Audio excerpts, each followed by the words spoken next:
Good evening. Welcome back to the Midlands African Chamber Power Hour, brought to you by our champion supporter, the Ewing Marion Foundation.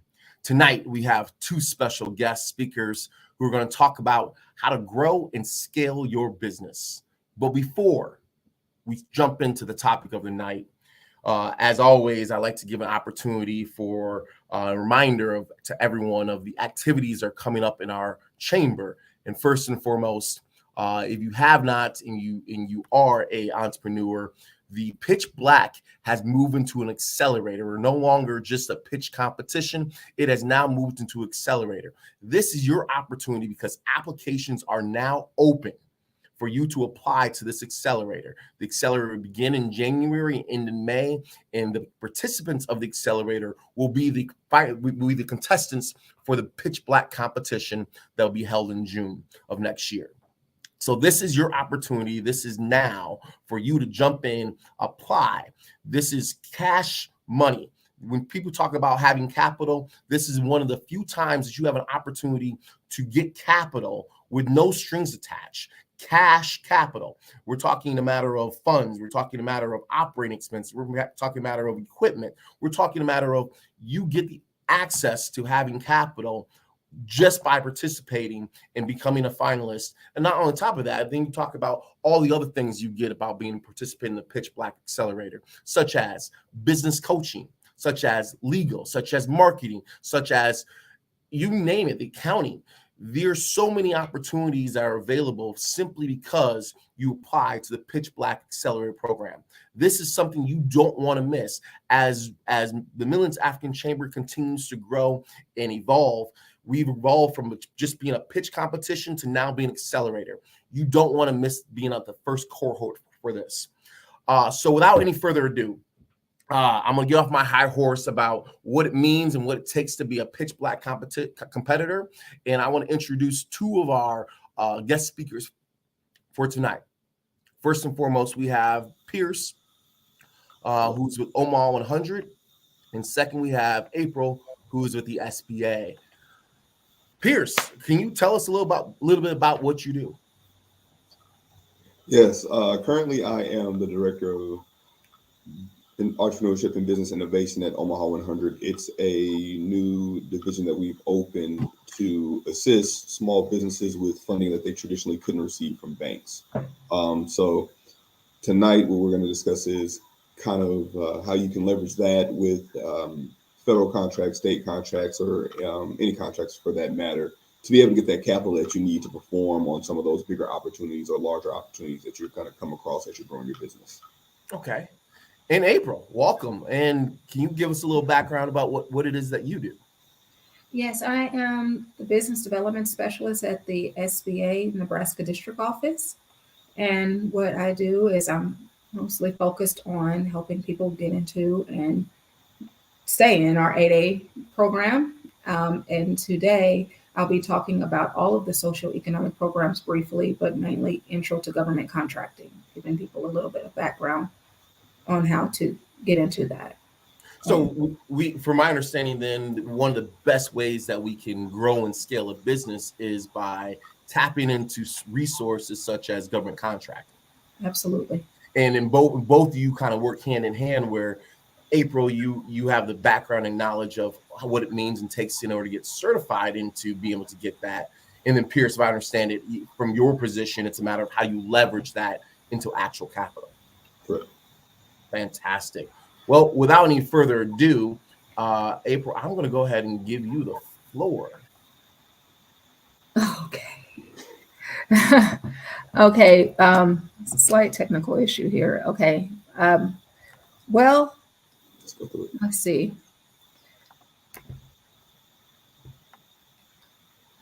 Oh my gosh. I'm so sorry.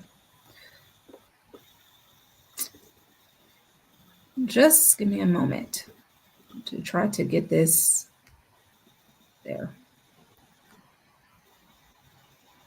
One moment. If you'd like, April, it's going to kind of confuse a few people, but I can go first if that makes things a little bit easier. Yes, please. Thank you. Okay. All right, everyone. This is the logo for our organization. It's going to be a little out of order since April's working on her piece. We initially set everything up for her to be able to go first. And she would kind of lay the groundwork for some of the things that I'm going to cover as we move forward with the presentation. But the things I'm going to cover, they might seem a little bit foreign right now, but once we get to April's portion of the presentation, it should all come together for you as we go through it. Okay, so this is the agenda for my section of tonight's Power Hour. So we're going to talk about what is Omaha 100. We are a CDFI. For those that are looking at the second slide, well, the second piece that says benefits of working with the CDFI. I'm going to kind of break down what that is and give you those benefits, just a quick overview. And then the meat and potatoes of this portion will be leveraging contracts and CDFIs for maximum impact, just kind of showing you what I've seen on the daily basis and kind of how those work together. And then we'll kind of touch on some of the business lending offerings of Omaha 100. And at the very end, we'll have our point of contact information. And then after that, we'll roll into April's portion, and she'll talk about the SBA, and she'll kind of touch on a few of these things that we're going to highlight as we go through my section. So without further ado, let's begin. And if you have any questions, feel free to type them in, and I will try to answer them as quickly and as efficiently as possible. Okay, so what is Omaha 100? Omaha 100 is a CDFI. For those that are like, what does this acronym stand for? It's a Community Development Financial Institution. So as a CDFI, we basically serve the underserved community. Omaha 100 was first brought into fruition in 1990. When we were first birthed and brought into fruition, we were all focused on homeownership because at that time, that was the ultimate American dream, to be able to own a home, to be able to have a place that you can call your own and be established. Over generations, it's changed to where now, you have home ownership, but you also want that business ownership. And we branched off to create a division that focuses specifically on that for the underserved community, to be able to provide them with those resources. So now you come to us for your home ownership pieces if you can't go get a traditional mortgage loan, or you can come to us for your business lending. Now, just to be clear, it's business lending, which means it's a loan. It's not a grant. But we are not as strict as you would get if you go to a traditional bank. We still have processes and procedures that we have to follow. So it's not just a free money grab, and it's not one of those situations where everyone is approved, but we still do try to work with you to be able to get you to where you're trying to get to, and we try to meet you where you're at to help you get to where you're going. For the benefits of working with a CDFI, the main benefit is we don't look at the same thing that a traditional bank would look at. I know what we have on the slides, but we don't look at you at the same way that a bank would look at you. We are used to working with underserved communities. So what we try to offer is that financial education. If you need that, if you're in business, we try to offer business coaching. And for both our home ownership and for our business portions, we try to offer, lower interest rates when it comes to getting those loans to be able to accomplish that home ownership or that business ownership that you want to accomplish. And the ultimate purpose of the community development financial institution is to be able to empower the community around it. Overall, when you take a step back and you look at things, if a community can create more businesses, if we can get more homeowners into that community, and we can empower that community economically to be able to grow and strive and survive on its own, it goes from an area that kind of goes overlooked to an area that's thriving. And that's what every CDFI is here for. We're here to make sure the areas that we work in thrive. I think the biggest issue that we probably have with CDFIs is nobody knows that we exist because the marketing really isn't there. That's really not something that a lot of CDFIs have in their budget. All right, and next slide. So we're going to go into the meat and potatoes portion, which is leveraging contracts and CDFIs for maximum impact. So what you see right here on the right-hand side is a screenshot that I took.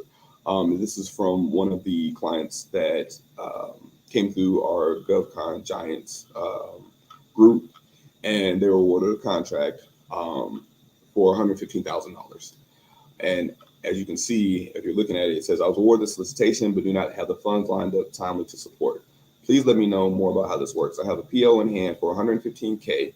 and working to locate funding sources. This is my first contract, so bear with me while I sort things. And then they clearly typed it on a phone, but it says email or telephone me. I would really appreciate it. So this is something that we see quite often, and it happens very, very often. You'll get a smaller business, and you'll come across a great opportunity. It'll be something that can level up your business overnight and really change the trajectory of your business with very little effort. But the issue that you run into is if you're a business and somebody comes to you and they say, hey, here's a contract for 115,000, and you don't have the operational capital, you don't have the money set aside to be able to plus up your roster and hire the people that you need to hire. If you don't have the money there to be able to go and get the equipment that you need to get, if you don't have the money there to be able to do the traveling that you need to do, to go and do site visits and all these things that are additional requirements when doing federal contracts, then you can lose out on that contract. And it happens quite often. So what we come across is these type of situations.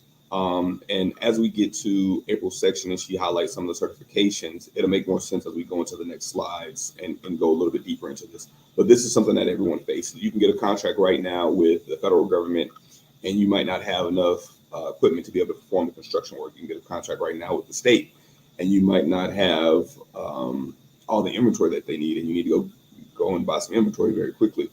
You might get a contract with UNO or UNL, and they might have a contract. And I'm saying this because I have all these as examples as we go forward.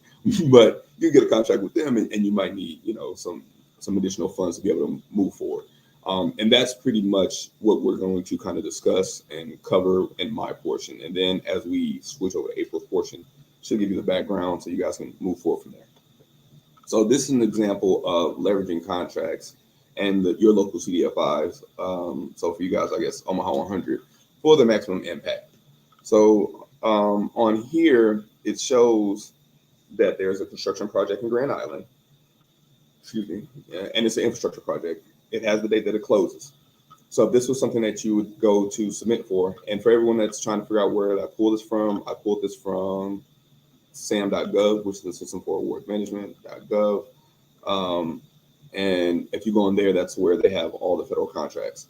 But there's a whole process to that. So don't just think, hey, I'm going to go in SAM and I'm going to get this contract. It's going to be amazing. April will kind of cover the process and how that works in her section. But this is from that database. If there's an opportunity that you went for and you want it, then you have the purchase order and you would know, hey, I need to go do this for the Department of Veteran Affairs.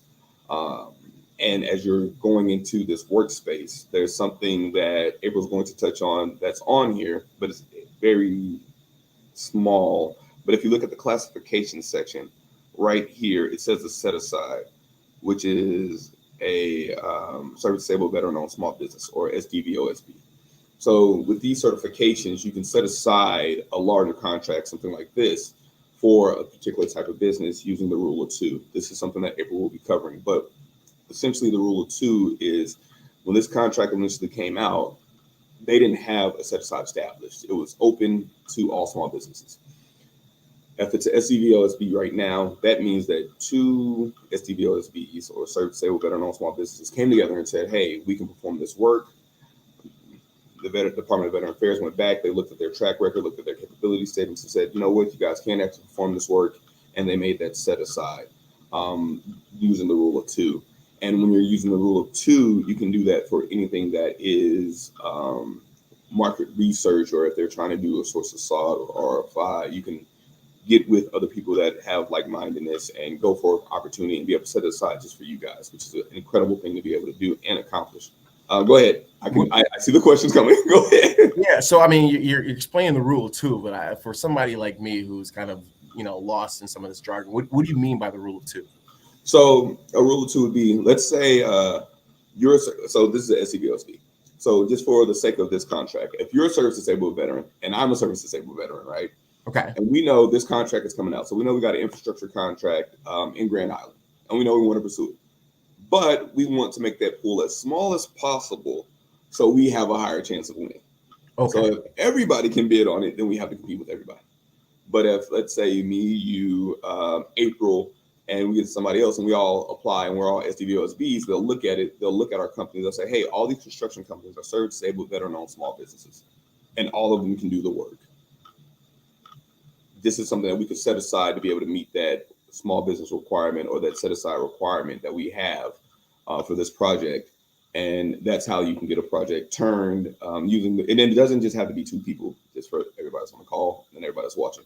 But that's how you can turn a project from something that's open to everyone to just a SDVOSB or an 8A or a woman-owned small business or a hub-owned. And all these things I'm saying, I know they're acronyms right now, but once we get to April's portion, it will be as clear as mud. So if I'm understanding you correctly, in order for me to, to get a contract, and I'm competing against a lot of people who are, for lack of better terms, similarly situated as myself, I can then team up with somebody like yourself, and now because there's two of us, we've been able to basically increase the possibility, the chances of getting that contract.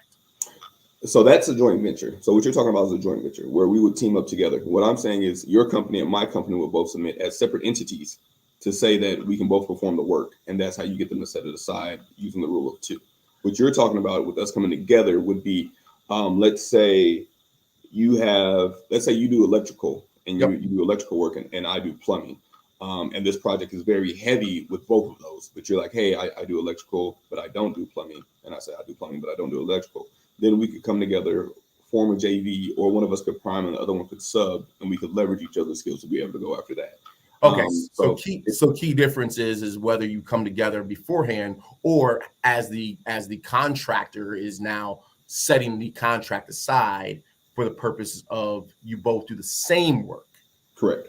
Yeah. Okay. So, and that's kind of where the rule two comes in. So we would both be performing the same work, but the goal, and I'm pretty sure it was going to correct me, but from the business perspective, if I am a construction company, the goal of that construction company is to make that pot as small as possible so you have a higher chance of winning. Okay. You want to increase your odds because you're looking at it from a business perspective. And as a businessman, if I'm going for this opportunity, that means I either one, know I can perform the work, or two, I know I can get the people together to help me get this accomplished. Okay. So I already know that internally this is something that I can do. So I just need to have an opportunity to get there. But if you don't have that, and a lot of opportunities do not have set asides as you go through SAM. Now you can filter your searches out to be able to see that, but a lot of them don't. Okay. But I don't want to get too deep into like all the certifications before April kind of comes and back briefs people. But this is an example of like what you can do with the SCVOSB. On this next version, on this example right here, this is a LIM opportunity. And if you look underneath the award details, you can see that the pricing is in there. So with this kind of comes back into what we were just discussing, where we were talking about, leveraging to be able to go and get that contract. So when they got this purchase order, they had already thought through how much they wanted to charge and what they needed. So if you did not have these implants that the government was asking for, you would need to go buy those. You don't want to lose the contract. So what you would do is you'd say, hey, I have this purchase order for this contract to be fulfilled. Once you have that contract in hand, you can go to CDFI or you can go to a bank, but a bank's going to be a little bit more stringent with their process and procedures. Or so you can go to a CDFI and say, hey, I have this contract, but it has to be the purchase order, guys. So it can't be where it's at right now. You actually have to have a purchase order to your company. Let's make sure that's clear. I don't want people to think, hey, I saw this online, I want to bid on it. I'm coming to you guys to give me money. That's not how it works. You need to have the purchase order in hand. So once you have that purchase order in hand, the organization that you're going to, whatever CDFI that is, they're going to look at that as guaranteed income because they know as long as you don't mess up, they're going to pay you because they've already given you the purchase order, which means they've already earmarked those dollars specifically for you. So when you take that in, now you don't have to worry about them asking for what collateral are you going to put up because they know that that contract is going to pay out. So that's how you leverage, those contracts when you go into those situations because your personal credit might not be the best. And if it was, you wouldn't be coming to a CDFI, you'd be going to the bank. So if your personal credit isn't the best, if you might have had a few hiccups in the past, then you can take this, come to a CDFI like Omaha 100, and we'd be able to provide you with that capital to be able to go after these opportunities. Okay. And when you see what's coming in on the back end, you can just kind of split from there. So if hey, I have, I'm just throwing out a random number. I'm not going to force on it, but if you have $120,000 coming, like let's say, I know I went and bought these parts. I'm going to, because you're going to mark it up. You're not going to sell it at whatever you got it for. That's just business 101. So you're going to mark it up so you can make your profit margin. I hope so. Well, you would be surprised. Yeah. No, I hope so. So once you do that markup and you actually go and you say, hey, this is what I want it for, they're going to approve that purchase order with your markup already included. So when you come to the CFI, they're going to figure out what that profit margin is, and then they're going to assert themselves. And they're going to take from that to be able to get their money back with their interest of whatever they lent you. And for a lot of people, they look at it and they say, well, why would I do that? I'm going to lose profit. But 100% of nothing is nothing. So you have to always keep that in mind. This is true. This is very true. If somebody says, I don't want to give up that much, or that's not something that I want to give up, you always have to take a step back and say, all right, true, I can, take $40,000 and out of this 120,000, but I still made $40,000. And you made that within a month's time, because the government, normally, if you're giving product to the government, they're going to pay you within net 30 to net 45 days.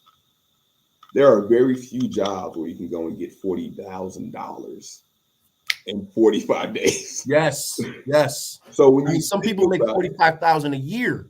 Exactly. So when you think about it from that perspective, it makes sense to take the contract and say, hey, let me go, get this funded and move forward. But I know I'm almost up on my 30 minutes. So let me kind of pick up the pace and touch on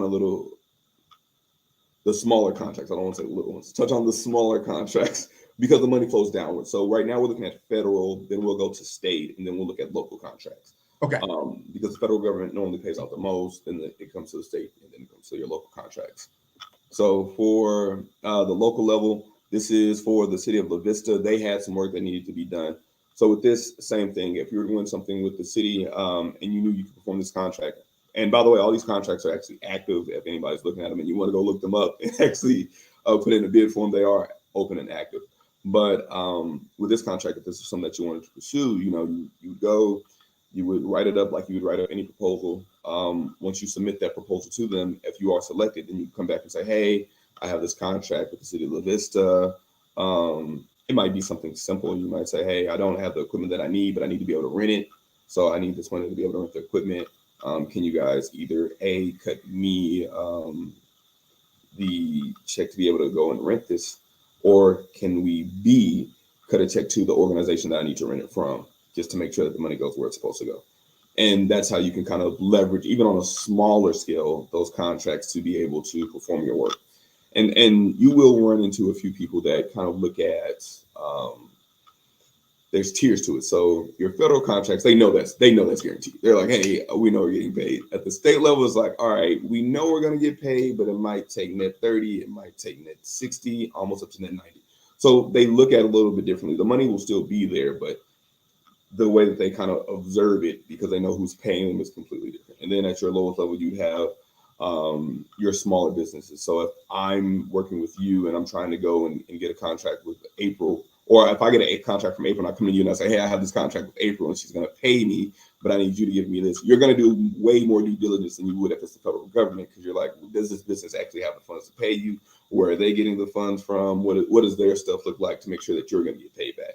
So you also have to keep that in mind as you go through the process. At different levels, the due diligence changes depending on who it is, because everyone knows the federal government will pay, everyone knows the state will eventually pay, but you don't know if those businesses that you're working with locally are going to pay like they're supposed to. And hopefully, as business owners, we all have our paperwork in order when it comes to that. Be it if you're performing construction work and you have your performance bonding and all that in place to make sure they pay you, or it should always be something in place. But this is just an example of a local contract that you can use. And then this is an example of UNL. So when we were talking about the smaller level, so with this, they want furniture. So you could actually go into this contract and say, hey, I know where to go get some furniture from.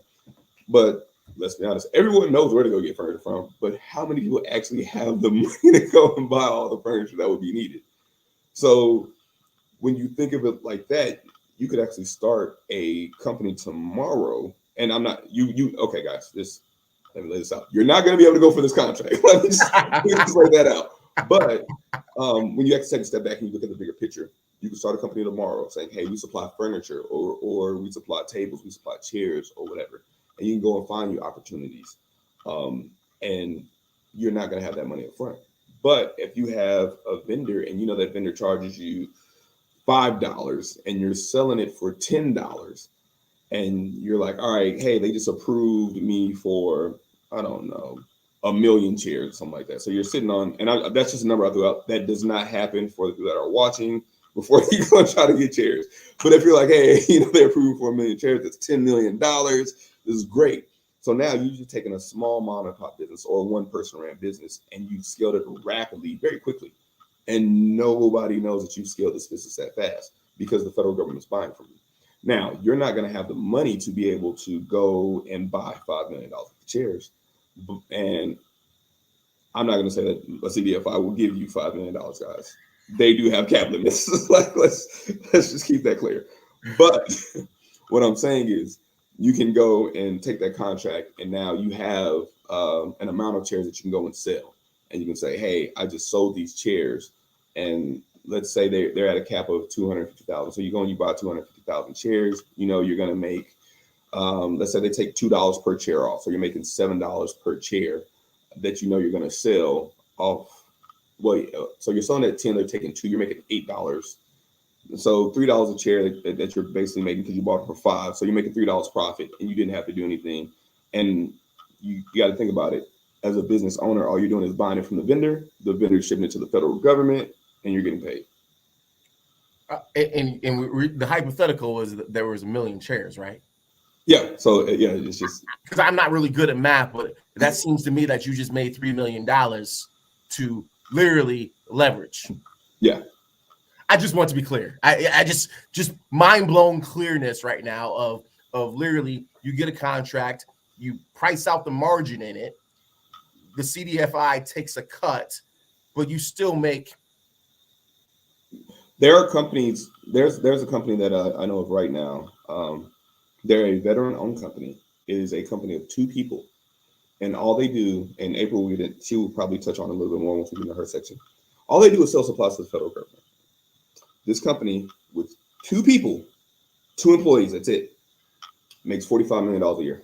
Now, I'm not going to say companies with a lot of employees are like, no, you can be small and mighty. Yes. It's just the way you go about it. Very true. That's a very true statement. So that company it's pulling in $45 million a year has 2 employees, and that's it. And they don't talk to anybody. And that's one of the great things about doing federal contracting as well. When you're working on federal contracts, there's not as much politics involved, and it's not, building rapport, and I have to go deal with this person, I have to go shake this person's hand. All that stuff is eliminated because as the contract officer, all they're looking at is, can you provide the work? That's all they care about. They're going to look at a piece of paper and say, hey, can this guy provide the work? What's his price point look like? All right, cool. Here you go. And that's it. There are very few opportunities in life where somebody's willing to give you hundreds of thousands of dollars or millions of dollars just off of looking at a paper without saying, hey, I need to talk to this guy multiple times. We need to sit down and have some discussions. I need to meet his family. We need to do dinner. None of that stuff is involved when it comes to those contracts. So those are some of the benefits where you can take a small mom and pop company and rapidly scale it. And as we get to April's section, she'll highlight what the government buys. Okay. So let me wrap up my section because I know we're getting to time. So and this is another opportunity that we had. Don't worry about it. It's on a smaller scale. But for our business lending offerings, if somebody's interested that's watching right now, we have 4 different stages. So we have our pre-revenue ideation, which is like the up to 10,000, where you can come in and you might have an idea and you might say, hey, I need some money. Or you might go through the Pitch Black Accelerator and you might have somebody from Pitch Black. And you might say, hey, I need to put this with something to make a little bit more money. So now you got your Pitch Black Accelerator money and you're still pre-revenue because you just went through the accelerator, and you can come in now, you can turn that 10 into 20. And so it's just figuring out how to combine those things. And then we have our emerging, which is our 10 up to 20, or 10 to 25. So if you're an emerging business, like you're making revenue, you need to grow a little bit more. We have that. Then we have our growth, which goes up to 150K. And at that point, you've been around for like 3 to 4 years. You establish yourself. You have the history to be able to say, hey, this is something I can pay back. And that is an important part too for everyone that's listening. Make sure you have the funds to be able to justify what you're asking for. Like, do not come and say, hey, I need $150,000. But when you show somebody your profit and loss, you only made $20,000 in the past like 2 years. That does not justify the ads that you're asking for, unless you have one of those contracts that's saying, hey, we're going to pay him out this much, and this is what we're going to get on the back end. But when you say contract, you mean purchasing order. Yes. Okay, yes. I just want to be clear. Yeah, you're right. People will be like, hey, I found this contract, the purchasing order. Okay. And the purchasing order has to be in the name of your organization or your company. It can't be just a purchase order to Tom's store of hardware or something. It has to be to an organization that you're a part of. Okay. You can't be like, hey, I'm an employee here. Are you the owner? Are you allowed to make business decisions? This is serious. This is serious, because you get people who are like, hey, yeah, man, I work. No. Are you an owner? Are you allowed to make business decisions? Are you allowed to make legal decisions? Because we don't want to issue you the loan, and you'll deal with your organization. You'll issue them the loan, and they'll come back and say, well, that person wasn't allowed to make that decision for our company, so I don't know what to tell you. And now you end up in a whole legal battle because you tried to help somebody else. So just make sure you have your ducks in a row. Yeah. And I know we're at don't time. want to have to call me to represent you. I mean, it's free business. but as we wrap up, everyone, for our points of contact, if you guys need to get in contact with us, feel free to reach out and take down a number. That number is going to be 402-934-6742. And again, that number is 402-934-6742. And you can reach out to us for anything that you guys need business-wise, or, if you own a business and you want to get into home ownership, but you're not where, you feel you should be to be able to go to a bank, feel free to come and reach out to us for that as well. But with that being said, we're going to go to April's portion. And April's going to give you all the details for everything that I've talked to you guys about, where you guys are like, what is he talking about? April's going to kind of smooth some of that out for you. And thank you so much, Pierce. You're welcome. April, now I think we've worked out some technical difficulties. Yes. Thank you so much, Pierce, and thank you, Shay. I'm going to kind of roll through this pretty fast because I want to leave some time for questions. So as they've mentioned, I'm April Hibbler with the SBA Business Development Specialist. So I'm going to be talking to you about introduction to government contracting today. Really quickly, I'm going to get through this. So who is the SBA? The federal government, the federal government small business programs are provided in statute in the Small Business Act, which established the Small Business Administration. That's the SBA. The SBA is an independent agency tasked with protecting the interests of small businesses and small business owners. Specifically, the SBA advocates for small business participation in government contract awards, which is what we're going to talk about.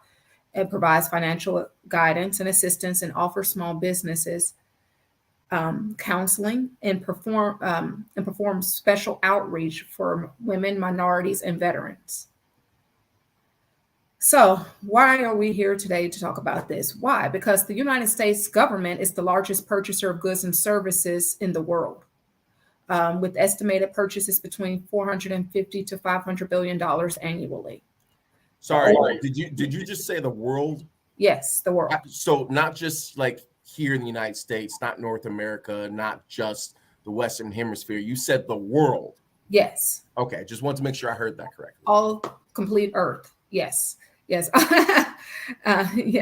So, yes. And the overall goal of federal, because of that, they want to see small business participation in getting a piece of this pie. So the overall goal of the government's overall goal for federal prime contract awards is to small businesses 23%. Which is spread across the federal agencies. The SBA is responsible for ensuring this government-wide goal for participation of small businesses is achieved and is established annually, and the reporting agencies' achievements are relative to these goals. The SBA assigned individual small business goals to each agency based on several factors, including the size of the agency, the anticipated number and dollars value of the contract awards, and past contracting achievement goals. In addition to the overall small business contracting goal of the 23%, the SBA also negotiates specific goals for certain small business categories, including the small disadvantaged business category, which you see here is 12%, women-owned small business is 5%, hub zones 3%, and service-disabled veteran-owned small businesses is 3%. So the regulations that governs federal contracts are found in the CFR, the Code of Federal Regulations, and the FAR. So I will, at the end of this presentation, drop down in the comment section the links to these regulations. So we're going to look at the 4 steps of how to enter the federal market. We're going to look at first how to self-certify that you're a small business, and second, does the federal government buy what you sell? And third, is it for you? And fourth, marketing your business. So we need to see if you're a small business. So the SBA defines a small business as one that is a for-profit company that is independently owned and operated and has a place of business inside the United States, thereby contributing to the United States economy and labor force, and is not dominant in its field on a national basis, and conforms to the industry-specific standards as set forth in the provisions of 13 CFR Part 121. Again, I'll drop that down in the comments for you all. And, the SBA measures the size of small businesses according to the number of employees averaged over 12 months and its average annual receipts over 5 years. Businesses that meet these criteria are considered small businesses and are eligible for federal programs that promote small business participation in the government acquisitions. In addition to the standard definition of the small businesses, the SBA defines several other specific categories. These small business types are the small disadvantaged businesses, hub zone, women-owned small businesses, and service-disabled veteran-owned small businesses. In addition to the standard criteria that define small businesses, each of these small business types must meet additional specific criteria. So next we're going to look at, does the federal government buy what you sell?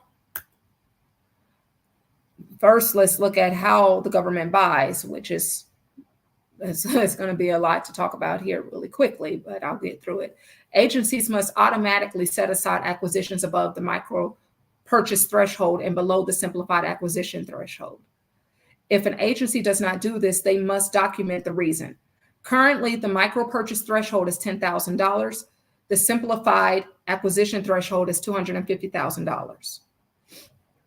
A micro purchase is an acquisition of supplies or services using simplified acquisition procedures where competition is not necessarily required. The threshold for these kinds of acquisitions is $2,000 for construction, $2,500 for services, and $10,000 for most goods. The default micro purchase limit is $10,000 in aggregate across like type items, and before small purchase procedures kick in. Once the small purchase limit is reached, then 3 documented quotes are required for each purchase. The government usually makes these purchases with the credit card. So that means if you're a small business, this would be a very lucrative area because it's quick. You have a credit card and you can make a number of purchases, and there's no limit on the purchases you can make there. As required by the Small Business Act, contract actions between $15,000 to $25,000, the agency must display a notice or copy of the solicitation in a public place or by an electronic posting accessible by the public to ensure small businesses have a fair opportunity to respond to the solicitation. The agency must provide as much advance notice as possible. The agency at a minimum must post the information no later than the issue date of the solicitation and keep the posting active for at least 10 days. Or until opening quotations, whichever is later. Furthermore, contracts above $25,000 must be publicized to contract opportunities in sam.gov as outlined in this PowerPoint, at least 15 days before issuing the solicitation. And lastly, for acquisitions above $250,000, the procurement may be set aside for small businesses if the rule of two is met. The rule of two requires a reasonable expectation that at least two responsible businesses that are competitive in terms of fair market prices, quality, and delivery will compete. Accordingly, the agency must first consider the small business socioeconomic programs before considering a general small business set aside, unless they are already in the 8A program. So this lets you know how it would be very beneficial for your business to consider getting into one of the socioeconomic programs. So next, you need to see if the government buys what you sell. So to find out what the government has purchased in the past, you can go out to usaspending.gov. This is where you find out what they have purchased, their current needs, you go to sam.gov, and their future needs, you go to acquisitions.gov.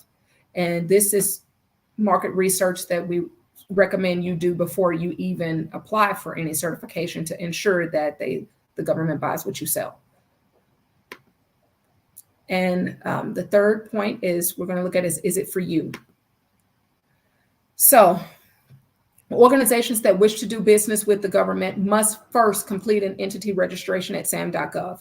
And small businesses may also provide information that populates into the dynamic small business search page. So both sam.gov and DSBS page allows the agency's procurements and acquisition teams to search for small businesses based on criteria including social economic factors, your SAM unique ID, your cage number, your PSC number, and your NATES and company name and location.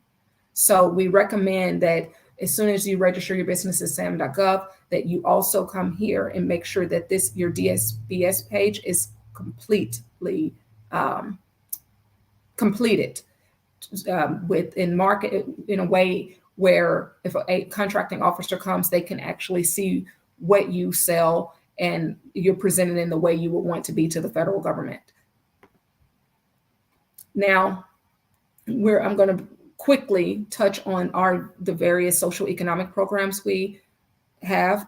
So the 8A Business Development Program, Section 8 of the Small Business Act established a program that allowed the SBA to enter contracts with other agencies and award subcontracts for performing those contracts to firms eligible for program participation. This program is the 8A Business Development Program, as you see here. The 8A program provides business development support, helping eligible small disadvantaged businesses compete in the marketplace. The government aims to award at least 12% of federal contracting dollars to qualify small disadvantaged businesses, 8A firms, each year.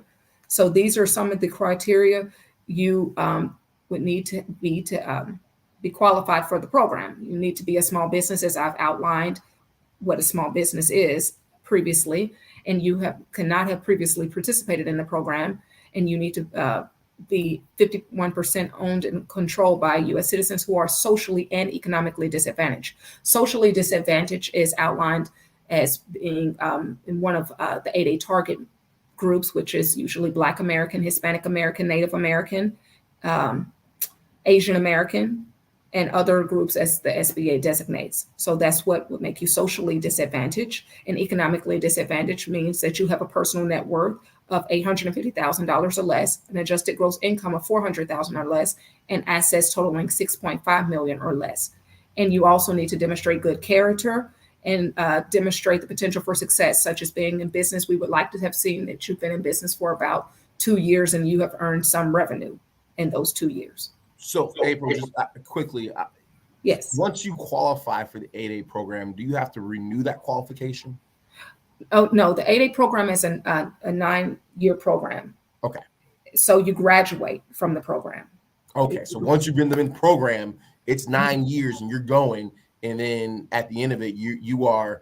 The goal is to help the socially and economically disadvantaged business owner get the business development assistance in those 9 years to be able to stand on their own after the 9 years. So the first 4 years, you're in your developmental stage, where we are supporting you and getting 8A set aside and sole source contracts, as well as during that time, you will be getting training.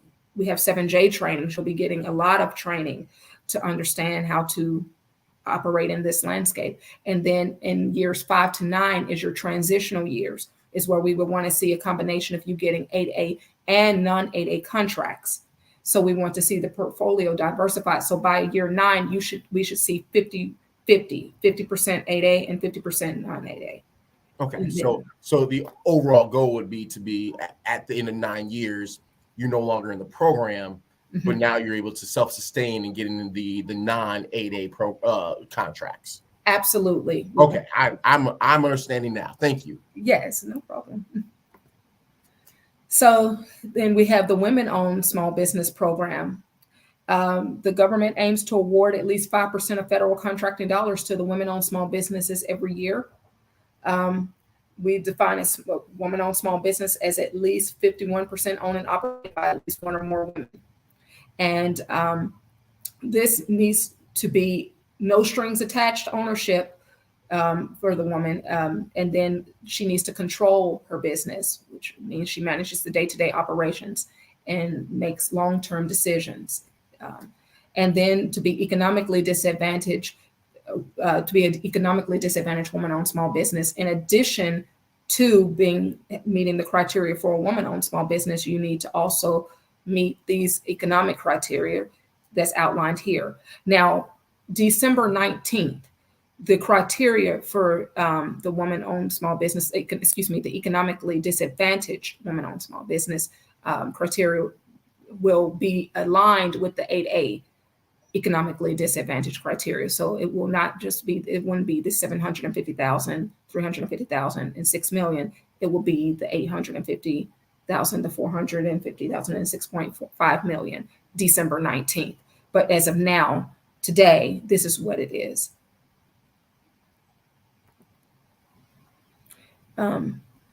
For the Hub Zone, which is very wonderful program, the Hub Zone, the government aims to award at least 3% of federal contracting dollars to Hub Zone certified small businesses every year.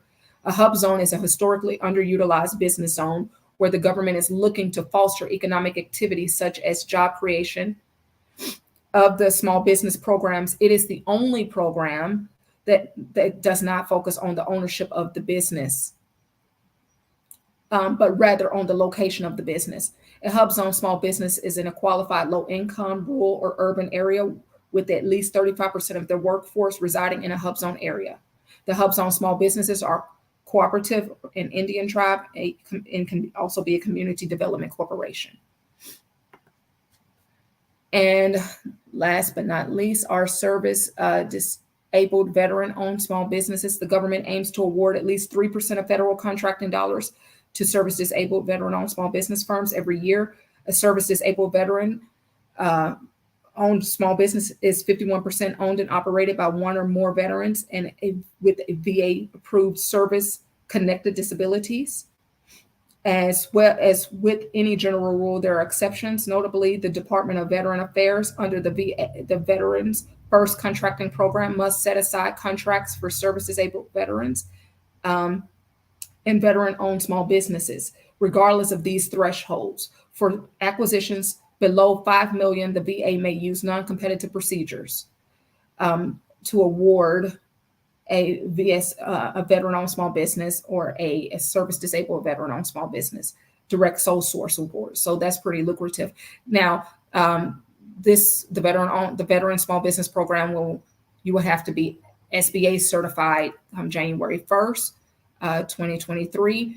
The links above, which I will also drop in the chat, is how you can go through that certification process. And the last thing we're going to look at quickly is how to market your business. And this is just a very quick slide. Is this the right time for you? Have you done your market research? Look at those 3 websites that I mentioned, the past, present, and future. USA Spending to look at the past, SAM.gov to look at the current purchases, and acquisitions.gov to look at future purchases. what size of contract have you handled? Can you prime or should you be a subcontractor? You need to know your past performance. What can you really compete in the federal government space? And do you have the ability to look for strategic partners and mentors? Do you need to can you prime or do you need a partner? How far can you travel? We recommend that you be able to travel within a 500-mile radius to do work, because this is a federal government, so agencies all over the country need you to do a project. So that will open up more opportunity for you if you're able to travel further distances to do work. And what sets you apart from your competition? When you're looking at your business plan for getting into this, you don't look at it from the standpoint of just doing business generally. Competition generally. You look at your competition in the federal market space to see if this is an area where you can succeed, and prepare a quality capability statement once your business plan is done and once you're ready to get into federal contracting and you've done everything you need to do in terms of certifications. We also recommend that you put together a solid capability statement.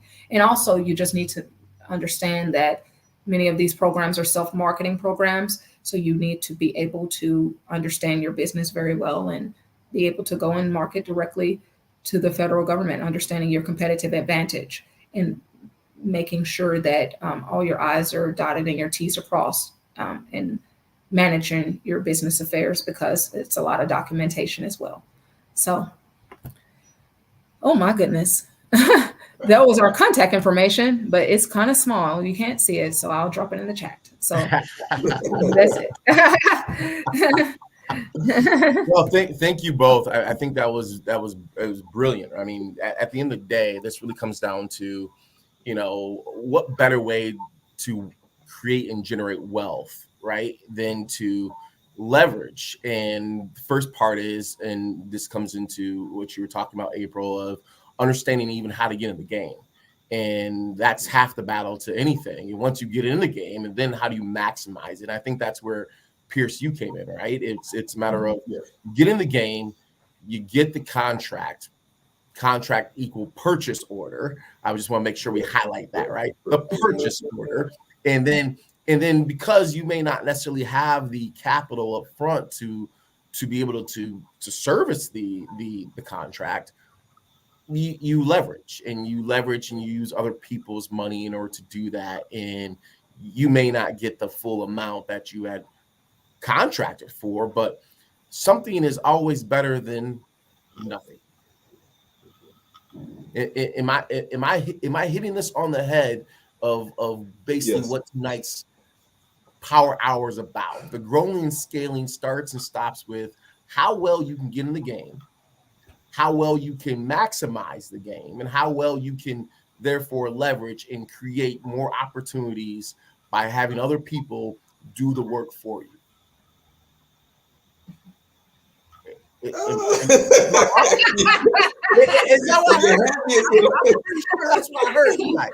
I was like, yep, do the work for you. I was like, I can't really coach.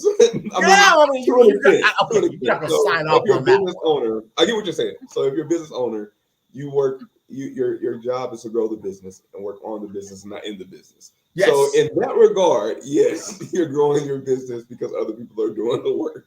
So in that regard, yes. So I guess the question then, because there's two types of contracts, right? There's the goods contracts and then the service contracts. Correct. And what we were talking about mostly sounds to be on the lines of the goods, not necessarily service. You can do it for both. What I always tell people though is if you're coming into the federal arena and you don't know what you're doing, you don't really know where to go, but hey, I got all my ducks in a row, I signed up for SAM and I got all this stuff. I always tell people, if you're selling goods, you can do it anywhere. You can be in Nebraska and you can sell goods to Hawaii. And you don't have to go to Hawaii because whoever you're buying it from is shipping it there for you. So I always tell people, unless you are already established as a service business, then do goods, because you heard what April said. You need to be able to travel 500 miles to do the work. Not many people are going to want to travel 500 miles to go, let's say, for example, they're doing cleaning. For a cleaning contract, you're not going to want to travel that 500 miles to go clean a base or something like that. Oh, so, and I think that's also something that, we're not honest with ourselves on what we're willing to do and what we won't do. So I always tell people, hey, go for goods, but it works for both. It works for both. But I just know traditionally what we see is a lot of people that are doing goods because they'll be somewhere like Florida and they're trying to ship goods to Utah, or they'll be in like California and they're trying to ship something to New York. So we deal with a lot more, what I see is a lot more goods, but we can do either or. But from the business owner's perspective, and that's how I always try to look at things. From that business owner's perspective, it's easier if you're trying to get into the space. Because I know there's some people who are probably watching who want to get into this space, Yep. But they probably don't have the skills, or they really just don't know what to do with the government. So I would say, hey, go do goods. It's the easiest way to get in. You don't have to go hire a bunch of people that you have to pay and stuff like that. And all you have to do is find out who's buying what you're selling. And once you figure out who's buying what you're selling, develop that rapport and you're good to go. So I mean, I don't see how this is any different than those who jump on like, Alibaba and buy the cheap stuff on Alibaba and then resell it on Amazon. No, we can't. You can't buy from Alibaba and sell to the government. Well, no, I mean the principle wise, right? Okay, yes. It's you're simply reselling. It's not like you had to go out and manufacture it. It's not like you had to go out and develop it yourself. So you don't have any R&D. You don't have any of the manufacturing issues. You're simply buying a finished product and then reselling. Correct. And I think April has something.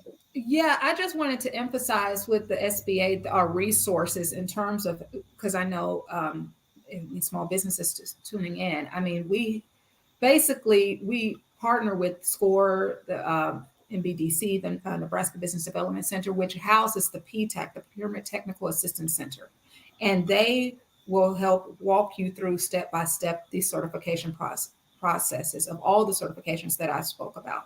So I will give you all my information. You couldn't see it on the slide, but it was there, our information. So you can reach out to us directly, and then we can make a referral to get you to the PTAC to be assigned a counselor to walk you through all these processes. But the bigger thing I want to emphasize based on this demographic, the Midlands African Chamber, which is obviously a lot of minority businesses, is the point of the programs is for the government to level the playing field. I said that this is the largest purchaser of goods and services in the American government. So they want everyone, particularly small disadvantaged businesses owners, to get a piece of that pie.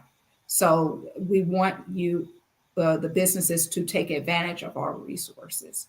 Contact us and allow us to help you. It's not so scary and it's like, oh my God, it's the government. We don't know how we're going to do it. Just call and we can walk you through step by step by step.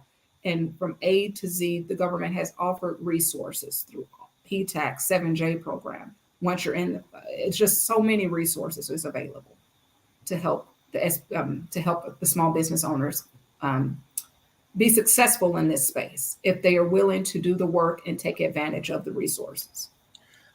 And there's two things that I this year we're bringing. This is the last Power Hour of 2022, and if this year has taught us nothing else, it's first and foremost, you got to do the research, right? You got to do the legwork and the research up front. Yes. But secondly, and I think you hit it on the head, April, you got to do the work, right? There's nothing that's going to be handed to us. So, those who are looking back and saying, well, that's opportunity's not there for me. Well, it is. There's plenty of opportunity there. It's a matter of, did you do the research and did you do the work in order to find it, right? And this is one of those eye openers and saying, look, you can. I don't know about you, but $45,000 in a 60-day period for, getting a contract, buying it from a vendor and selling it to the government. I don't know. How better else how fast. I mean, you could buy and sell homes, but you're doing the same thing. You're just doing it on a different scale and different level. And so I don't see any comments, but that doesn't mean there isn't any.